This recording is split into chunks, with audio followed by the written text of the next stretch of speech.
Akala ko patay na ang boyfriend ko. Pero nakita ko siyang buhay sa Facebook. Masaya. Kasama ang ibang babae. Ako, 24 ay may boyfriend na si Jiro. 3 taon na kaming magkasintahan. Mabait siya, sweet, tipong pang-asawa. Pero isang araw, bigla siyang nawala, hindi na nagparamdam, walang sagot sa tawag, walang reply sa chat. Makalipas ang 2 araw, tinawagan ko ang nanay niya. Umiiyak siya. Ang sabi niya, may aksidente si Jiro. Wala na siya. Halos mabaliw ako. Walang burol, walang libing, pero may rest in peace post sa Facebook. Umiyak ako ng 3 araw. Pero 3 linggo matapos ang kikamatayan niya, nag-scroll ako sa Facebook. At nakita ko siya.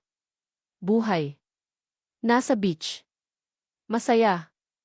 Kasama ang ibang babae. Yung caption, Happy 2nd anniversary, mahal. Doon ko lang nalaman. Ako pala ang kabit. At yung kikamatayan? Ginamit lang niya para i-ghost ako.